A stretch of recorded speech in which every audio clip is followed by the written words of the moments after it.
Previously on AMC's The Walking Dead.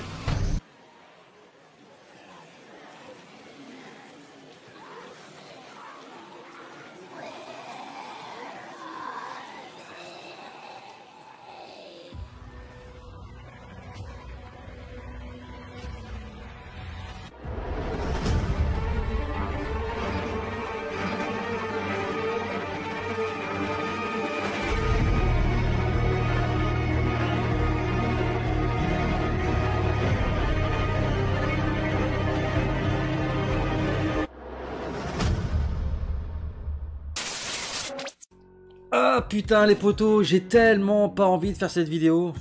Salut à tous les amis, comment allez-vous? Bienvenue sur la chaîne de Sam Movie Show. Pour ma part ça va nickel les amis. Et aujourd'hui les amis on se retrouve pour l'épisode 8 de la saison 9 de Walking Dead. Le mid-season final les potos, on y est. Alors c'est la raison pour laquelle j'ai pas envie de faire cette vidéo parce que... C'est pas que j'ai pas envie de la faire, mais ça me fait chier parce que je sais que ça va être la dernière avant au moins 3 mois. Eh, parce qu'on a l'air de l'oublier comme ça, mais là l'épisode 8, il marque la fin de la première moitié de saison 9. Ce qui implique que la saison 9 ne recommencera que dans 3 mois. Enfin, approximativement fin février. Bon, ça fait quasiment 3 mois quoi. Et franchement, ça va être long, mais long. Et je sais très bien comment ça va se passer. Ils vont nous faire un gros cliffhanger de FDP, hein, qu'on appelle communément le cliffhanger Macron. Bon, ok, on va arrêter avec les jeux de mots bidons, mais vous avez compris ce que je veux dire. Ils vont nous faire un cliffhanger de ouf. Je vois bien d'ailleurs l'épisode se terminer avec l'arrivée des chuchoteurs. Et pile au moment où ils arrivent, bim, terminé. Fin de l'épisode.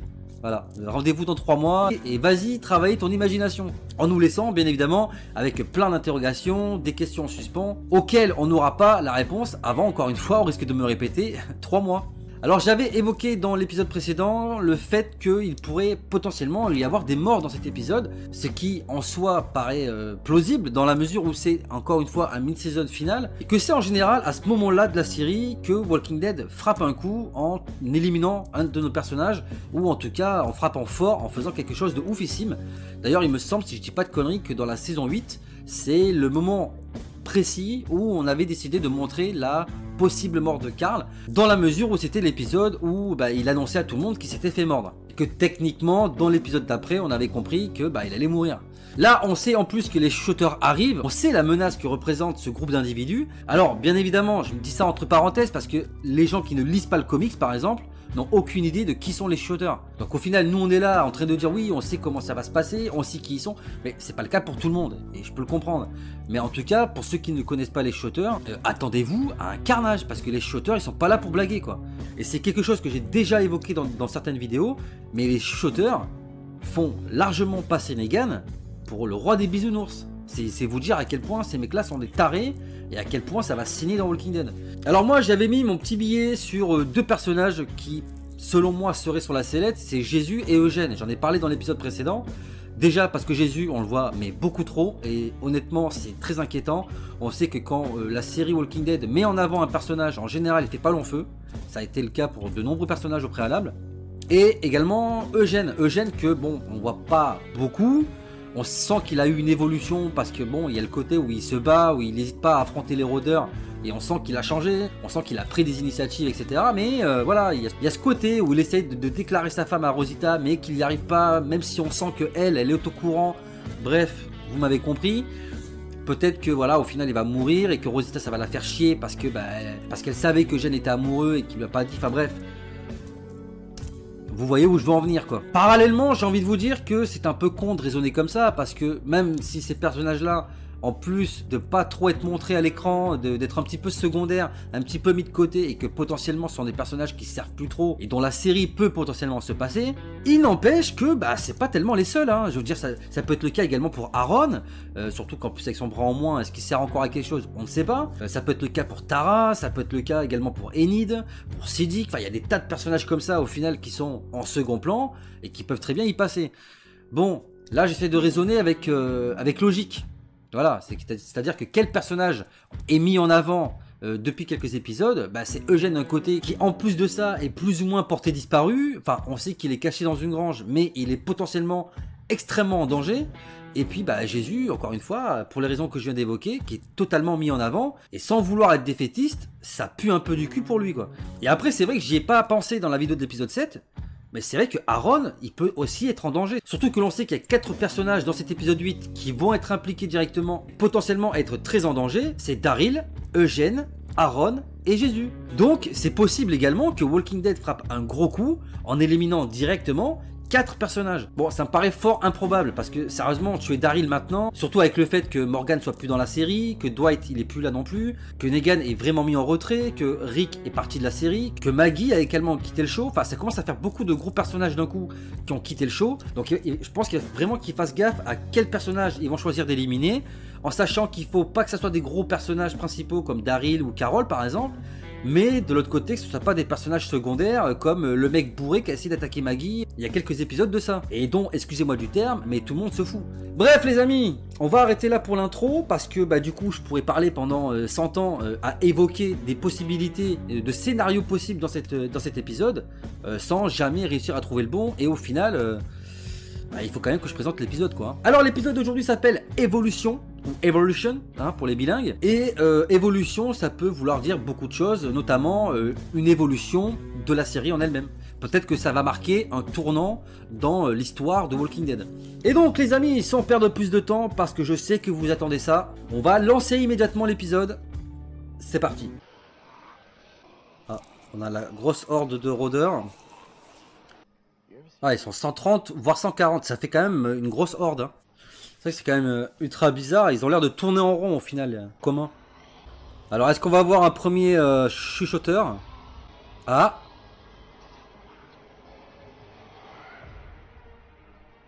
Waouh, ah, c'est flippant. Je sais pas si c'est un chuchoteur, en tout cas si c'en est un, c'est ultra bien fait quoi. Parce qu'on voit pas la différence.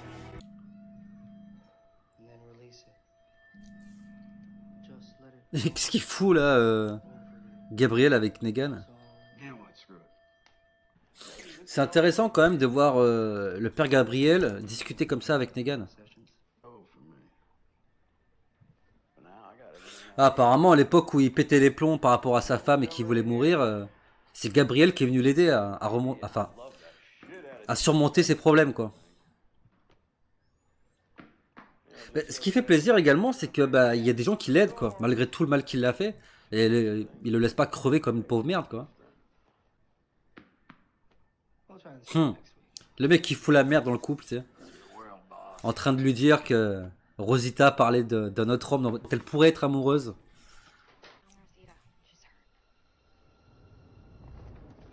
Ah putain, la Gabrielle, il vient d'apprendre que Rosita était blessée. Et pourquoi ils ont tous peur comme ça? C'est Michonne les gars, calmez-vous, hein. C'est pas... c'est pas des méchants qui arrivent là. Hein.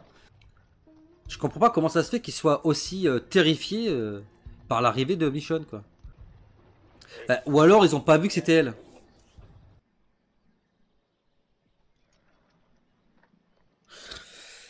C'est plutôt tendu comme accueil, hein. Je sais pas ce qui s'est passé par le passé, mais il y a l'air d'avoir un gros problème entre la colline et Alexandria, quoi.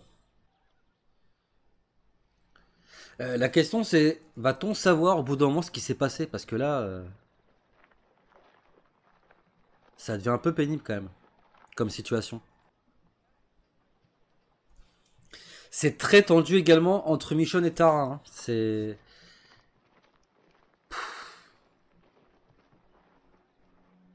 chaud quoi. Vous avez remarqué à quel point Enid de dos ressemble beaucoup à Carl? Ou est-ce qu'il n'y a que moi qui a remarqué ça? Bon, ça a l'air d'être moins tendu entre Michonne et Carol. Enfin, à première vue. Ça fait vraiment bizarre de voir Carol avec autant de cheveux, quoi. J'arrive pas à m'en remettre. Ah, il y a Daryl qui a repéré quelque chose apparemment.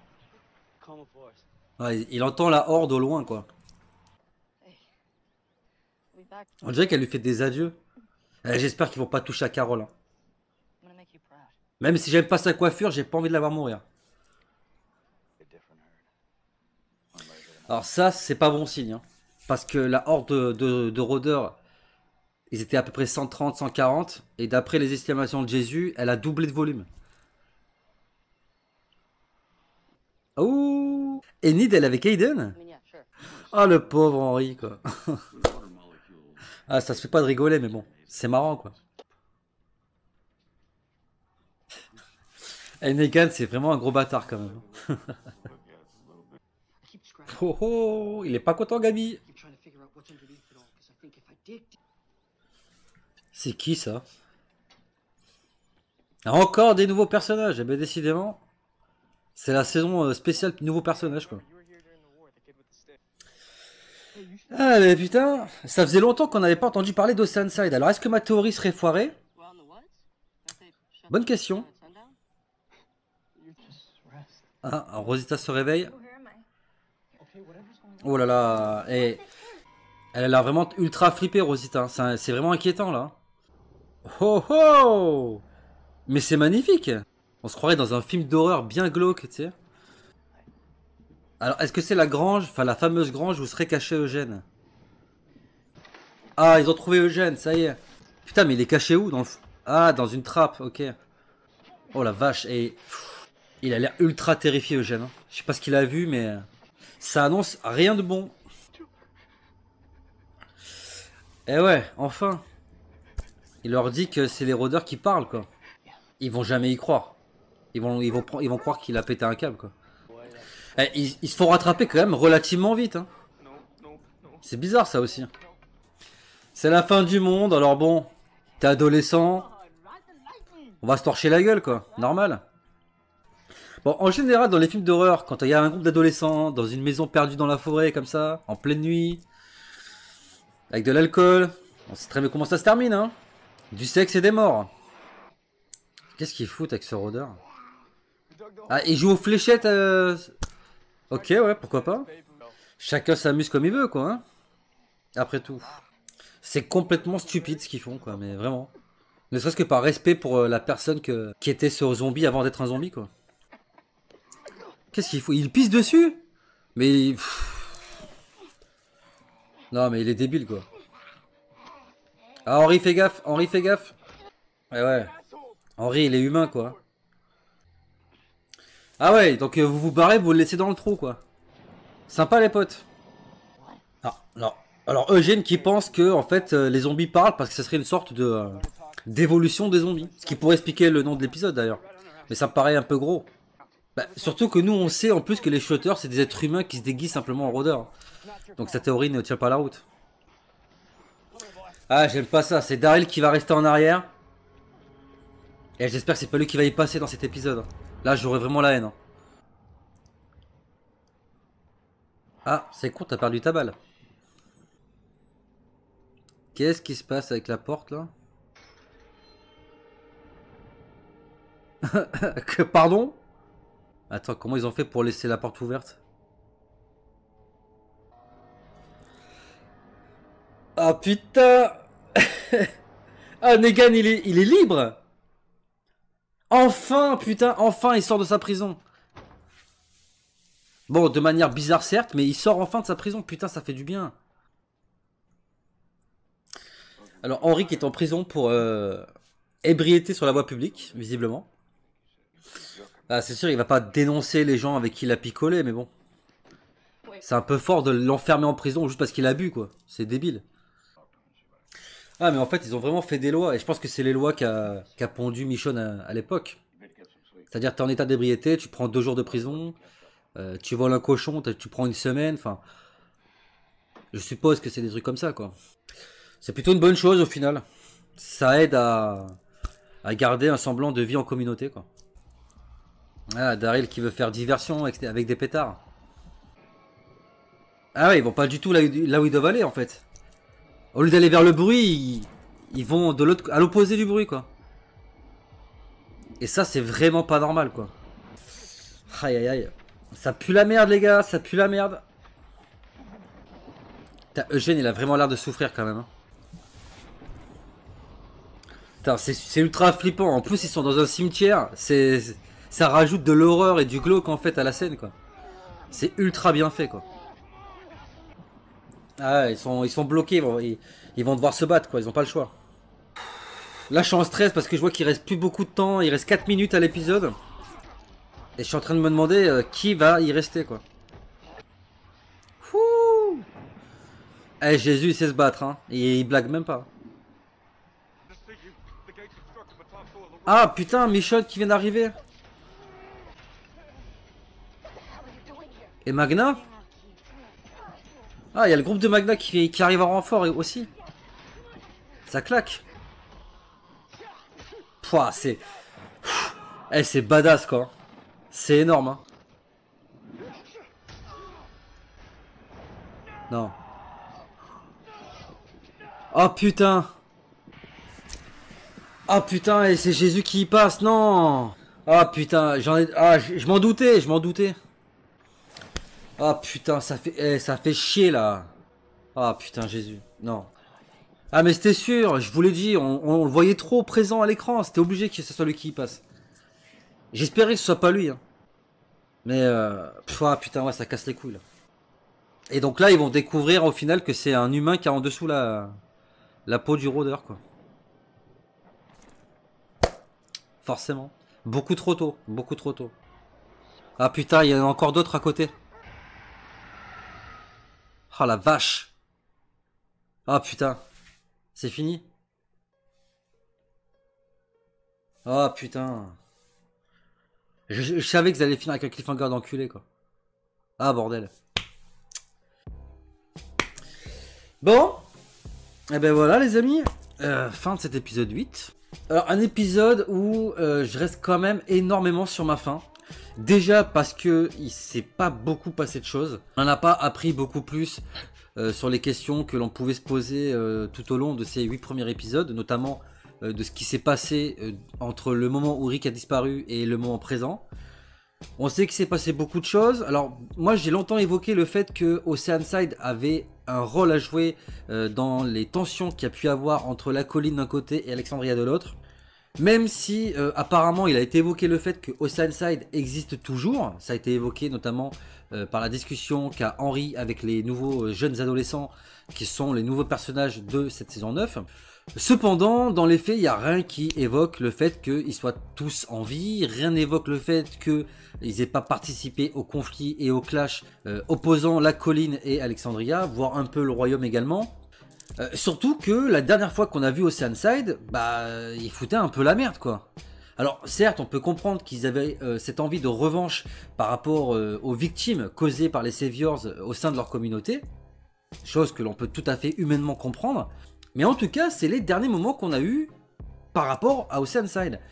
Et de là, pour moi, il est clair qu'ils ne s'en sont pas arrêtés là, ils ont forcément continué leur carnage. Et pour moi, ça fait pas de doute qu'il y a un lien entre ça et le fait qu'il y ait des clashs au jour d'aujourd'hui entre toutes les communautés. Bon, en tout cas, je pense qu'on en saura un peu plus dans la deuxième partie de saison 9. Alors, on voit que Henry est à la colline, qu'il a du mal à s'intégrer. Alors, ça m'a beaucoup fait rire le fait qu'il commence à un petit peu avoir des vues sur Enid, et puis quand il se retourne, il voit qu'Enid embrasse Aiden. Alors, ça fait bizarre de voir ce couple-là. Parce que bah, déjà, au point de vue de l'âge, il a l'air d'avoir quand même un décalage. Puis surtout, Aiden, c'est plus un personnage qu'on aurait tous eu envie de voir en couple avec Maggie. Et pas avec Enid. D'ailleurs, j'ai l'impression qu'il y a un problème avec le choix des couples dans cette série. Je veux dire, déjà, Rick et Michonne, bon, on s'y est habitué. Mais au final, on est d'accord que c'est un couple... ils vont pas ensemble, quoi, clairement. Je pense que Rick aurait pu être avec quelqu'un d'autre que Michonne. De même que le père Gabriel avec Rosita. Je veux dire, moi je suis désolé, mais j'y crois pas en leur relation. Rosita, je la vois plus avec Eugène. Entre le père Gabriel et Eugène, je la vois plus avec Eugène, quoi. Surtout qu'ils se connaissent depuis plus longtemps. Et puis, bah, ça collerait aussi avec tout ce qui s'est passé par le passé. Notamment les passages où Eugène épiait Rosita de loin. Enfin, on le sait depuis longtemps que Eugène, il a des vues sur Rosita. Et ça serait temps que ça se concrétise, quoi. D'ailleurs, il n'est pas improbable, au dire de Negan, que par la suite, on puisse voir quelque chose se passer entre Rosita et Eugène. Rosita d'ailleurs qui a l'air d'être très inquiète pour Eugène, ce qui prouve quand même qu'elle tient un minimum à lui, quoi. Et puis non, et puis même Aiden avec Enid, je trouve que ça colle pas, quoi. Je sais pas, après c'est peut-être mon avis, c'est peut-être que moi qui vois ça, peut-être que vous au final vous trouvez que c'est un couple qui va bien ensemble. Bah, c'est pas la question de savoir s'ils vont bien ensemble ou pas, mais c'est surtout le fait qu'on nous met devant le fait accompli. Je veux dire, j'avais déjà eu ce problème-là avec Rick à l'époque, qui était en couple avec Jessie et amoureux d'elle, et genre elle se fait buter et genre l'épisode d'après il est en couple avec Michonne. Bah avec le père Gabriel c'est un peu pareil. Je veux dire on le quitte en plus ou moins en relation avec Jadis et l'épisode d'après il est en couple avec Rosita. Je veux dire même si je comprends qu'il y a des années qui se sont écoulées et que ça peut expliquer que bah il y a eu des changements en termes de relationnel, c'est le fait de nous mettre ça comme un cheveu sur la soupe, ça sort de nulle part et du coup bah on n'y croit pas quoi. C'est pas comme la relation, je veux dire, entre Carole et Ezekiel qui a été un petit peu travaillée avant de nous la mettre comme ça sous le nez. Enfin bref, un épisode pour moi, je suis partagé quoi. Enfin, je sais pas comment vous dire ça, mais d'un côté, je suis un peu déçu parce que je trouve qu'il a été mou. Et à part la fin et le combat exceptionnel, je vais y revenir après, entre Jésus et les chuchoteurs. Mais tout le reste, c'est que du remplissage et des trucs qui servent pas à grand chose. Hormis tout le passage avec Negan, je vais y revenir également. Bah. On s'est un peu ennuyé quand même. Hein. Alors il faut quand même noter l'excellent travail d'Angela Kang tout au long de cette saison 9 en général et puis dans cet épisode 8. Parce que le travail d'image, ne serait-ce que tout ce passage dans la nuit avec la brume, l'orage qui arrive, le son des chuchoteurs qui arrive un petit peu en écho avec le vent. Je trouve ça mais génial. Je veux dire, s'il y a un truc qu'il faut noter dans cet épisode et mettre un 20 sur 20 à la réalisation, c'est bien toute cette scène là quoi. Elle est magnifique.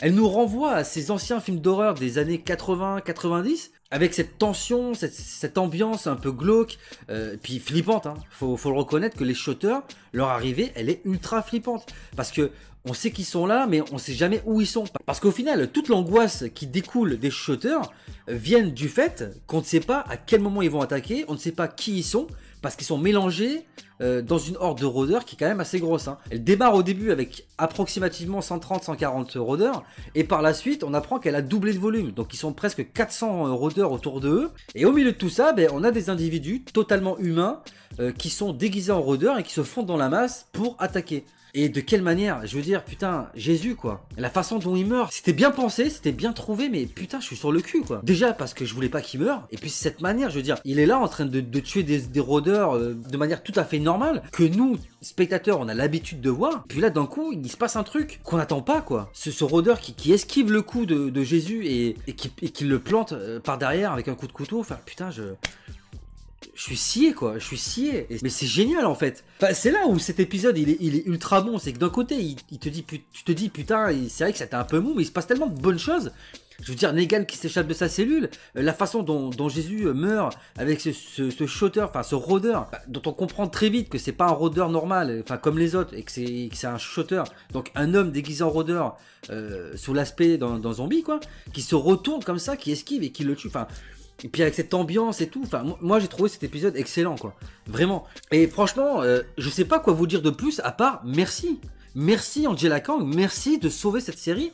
Et autant j'avais peur que la série n'arrive pas à avancer et se meurt quelque part avec la disparition de son leader qui était Rick.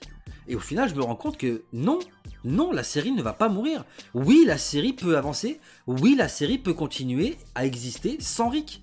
Et on le voit très bien. Et en dehors de cet aspect trouille et ultra flippante et super bien travaillé et réalisé de la part d'ailleurs de toute l'équipe, parce que c'est pas que Angela Kang, c'est l'équipe des effets spéciaux, c'est les acteurs, leur manière de jouer. Enfin, c'est un tout en fait, Walking Dead, qui fait que ça marche à ce point et que ça rassemble autant les fans. Il y a un autre point que je vais évoquer, c'est cette sortie de Negan. Alors que je trouve génial d'un côté, mais un peu mal faite de l'autre. Parce que oui, on avait envie de voir Negan sortir de cette putain de cellule. Il y en avait marre de le voir chialer, il y en avait marre de le voir au plus mal, et de le voir surtout emprisonné. On a envie que Negan, il sorte. Et quel meilleur moment pour Negan de s'échapper au moment où les shooters arrivent. Quel meilleur moment, parce que j'espère vraiment qu'ils vont pas nous faire une couille avec Negan. Je voudrais pas en fait qui s'échappe pour revenir par la suite en mode vengeance, vous m'avez enfermé pendant 7 ans, maintenant je vais tous vous liquider. Non, j'aimerais vraiment que Negan revienne et soit pas forcément un leader, mais qu'il aide Michonne à réunir les communautés et à se battre. Putain, j'ai envie de voir Negan se battre aux côtés des communautés d'Alexandria, du Royaume et de la Colline contre les chuchoteurs. Et franchement, mettez un gros pouce bleu sur cette vidéo, mettez un commentaire s'il vous plaît pour me dire que vous aussi, que je suis pas le seul, que vous aussi vous avez envie que ça arrive, que Negan, putain, redevienne le personnage qu'on connaît, badass, et qu'il aide nos communautés à affronter un ennemi si dangereux au final, qu'il en est même dangereux pour lui, parce que Negan, il va faire quoi? il va rameuter les 3-4 pauvres saviors qui traînent dans la forêt, s'il en reste encore. Il va arriver au sanctuaire, il n'y a plus personne. Je veux dire, qu'est-ce qu'il peut faire de plus maintenant? Même s'il arrive à constituer une communauté, et même s'il aurait envie de se venger, il pourrait pas, parce que la menace qui est dehors est bien plus grande que son esprit de vengeance. Et oui, mon Dieu, putain, mais merci d'avoir fait sortir Negan maintenant, parce que j'ai envie de voir Negan présent dans cette saison 9. Et je pense que je suis pas le seul. Mais force est de constater que la manière dont il s'échappe, mais what the fucking fuck? Je veux dire, comment c'est possible que cette porte de prison soit ouverte alors que ça fait quand même 6 ou 7 ans qu'il est là? Je veux dire, ils vont même jusqu'à jusqu'au moment où le père Gabriel rentre dans la cellule, bah, le menotter pour être sûr qu'il s'échappe pas. Enfin, je veux dire, ils prennent des précautions face à Negan. Pour moi, ça paraît inconcevable que cette porte ait été restée ouverte par accident. Pour moi, c'est inconcevable. La personne qui a laisser la cellule ouverte ne l'a pas laissée inconsciemment. Et je pense que c'est le père Gabriel, que c'est Gabriel qui a demandé au geôlier, parce qu'il n'y a pas d'autre terme, de mal fermer la porte, de la laisser déverrouiller pour laisser Negan faire ce qu'il a à faire. Alors je pense que de là, beaucoup vont penser au final que le père Gabriel cherche à tester Negan pour voir comment il va réagir. Mais moi, au-delà de ça, je pense que c'est juste que Gabriel, il en a plein le cul de Negan, quoi. Et que lui, il a juste envie d'aller aider et sauver la femme qu'il aime.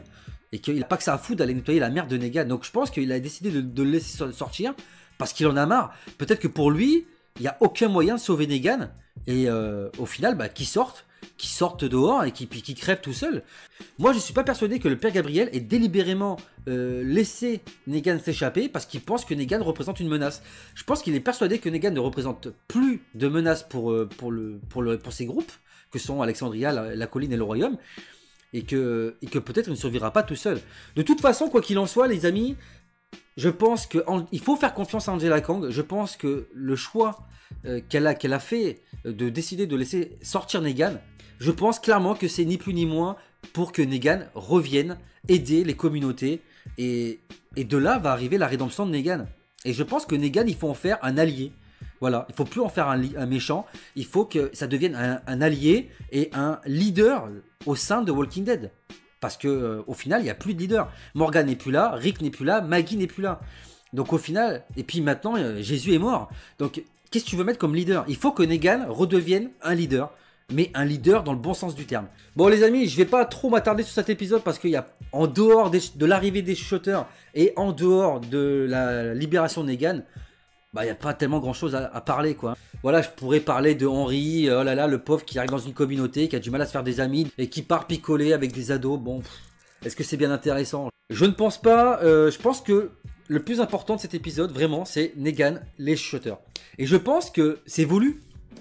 Voilà, parce qu'au final, si on se pose 30 secondes et qu'on analyse l'épisode qu'on vient de voir, qu'est-ce qu'on peut se dire?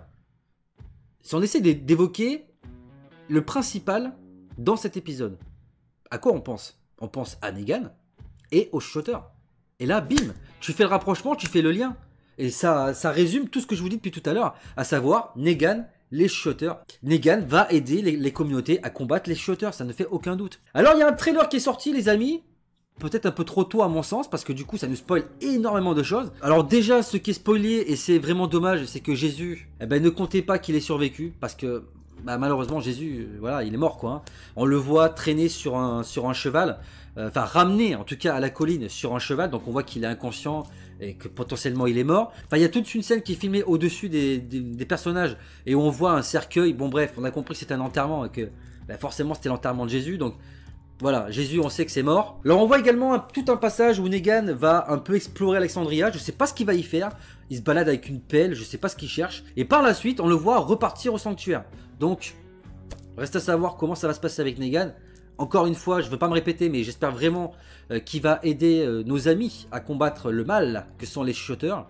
Et en parlant de chuchoteurs, il y a une grosse scène où on voit Daryl qui semble se battre avec Beta. Beta, ce colosse joué par donc Ryan Durst, je crois que c'est comme ça qu'il s'appelle, enfin le personnage qui jouait Opie dans Sons of Anarchy. Et quand on voit le bestiau que c'est le machin, je pense que lui, il va être très coriace. Je pense qu'il va vraiment être très difficile à combattre. Hein. Et honnêtement, même si Daryl c'est pas un peureux, c'est quelqu'un qui sait se battre, c'est quelqu'un qui a affronté beaucoup de dangers. Hein. On peut se rappeler en mémoire toutes les confrontations que Daryl a pu avoir, que ce soit avec les cannibales du Terminus, le groupe de Joe, le gouverneur, les Saviors, et j'en passe et j'en passe. Daryl, c'est pas quelqu'un que la confrontation inquiète.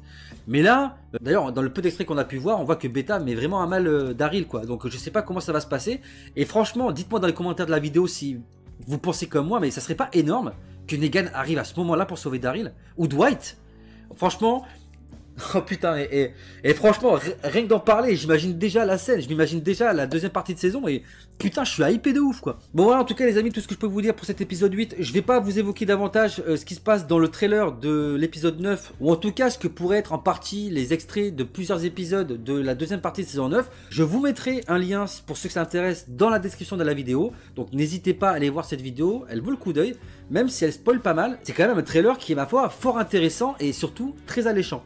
Donc voilà les amis, j'espère que cette vidéo vous aura plu, que cet épisode vous aura plu. En tout cas, moi, cette saison 9 est en train d'être, avec la saison 6, ma saison préférée. Voilà, on a une première partie de saison 9 qui m'a vraiment beaucoup hypé, qui m'a vraiment beaucoup passionné et qui m'a donné encore plus envie d'aimer Walking Dead. Et j'espère vraiment que ça sera également le cas pour vous, même s'il est vrai que des fois, on pourrait croire que Walking Dead fait des erreurs, comme avec la mort de Carl ou avec la mort de Rick. Enfin, entre parenthèses, parce que Rick n'est pas mort.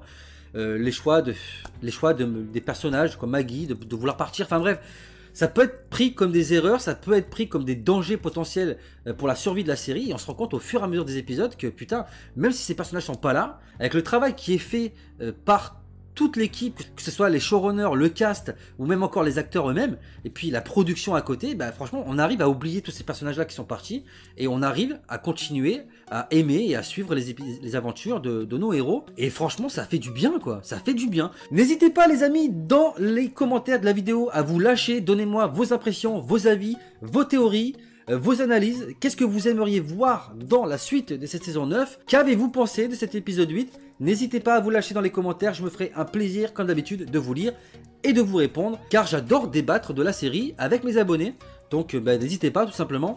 Si la vidéo vous a plu les amis, n'hésitez pas à vous abonner à la chaîne si ce n'est pas déjà fait, partagez, likez les vidéos, parlez un maximum de la chaîne autour de vous pour la faire connaître et m'aider à atteindre cette fameuse barre des 1000 abonnés, je compte sur vous. Je vous rappelle que vous pouvez également me suivre sur tous les réseaux sociaux, Facebook, Twitter, Snapchat. Tout sera comme d'habitude disponible dans la description de la vidéo, donc n'hésitez pas à y jeter un coup d'œil pour éventuellement les gens qui voudraient parler de Walking Dead ou d'autres choses en dehors des commentaires YouTube. Je suis quelqu'un de très accessible, donc n'hésitez pas à venir communiquer avec moi, ça me ferait un grand plaisir. Et je vous rappelle de ne pas oublier d'activer la cloche des notifications pour ne pas rater les prochaines sorties vidéo sur la chaîne, c'est très important, ça aide beaucoup la chaîne, donc n'hésitez pas à le faire, ça vous prend 30 secondes. Et ça vous permettra par la suite de ne rater aucune prochaine vidéo sur la chaîne. Et donc voilà les amis, il ne me reste plus qu'à vous laisser. C'est le cœur lourd que je vous laisse parce que on reverra Walking Dead que dans 3 mois. Alors ne vous inquiétez pas les amis, parce que là je sais ce que vous vous dites. Mais qu'est-ce que tu vas faire sur la chaîne pendant 3 mois Sam? Vous inquiétez pas, j'ai déjà tout un programme dans ma tête. Beaucoup de vidéos théories et d'autres surprises vont arriver par rapport à Walking Dead. Bien entendu, parce que je sais très bien que vous l'attendez et que ça fait longtemps que je dois le faire et que vous me le demandez. Pendant le temps qui nous sépare de la première moitié de saison 9 de Walking Dead à celle qui va reprendre, donc en fin février, je vais vous faire les vidéos réactions à la saison 2 de Stranger Things. Donc ne vous inquiétez pas, c'était prévu que je le fasse, je vais le faire. Donc ne vous inquiétez pas, les épisodes sortiront pendant ce laps de temps, entrecoupés bien entendu de vidéos théories et bien d'autres trucs. Donc voilà les amis, il ne me reste plus qu'à vous laisser. Je vous dis à très bientôt pour de prochaines vidéos sur la chaîne. D'ici là, portez-vous bien. À la prochaine. Big up.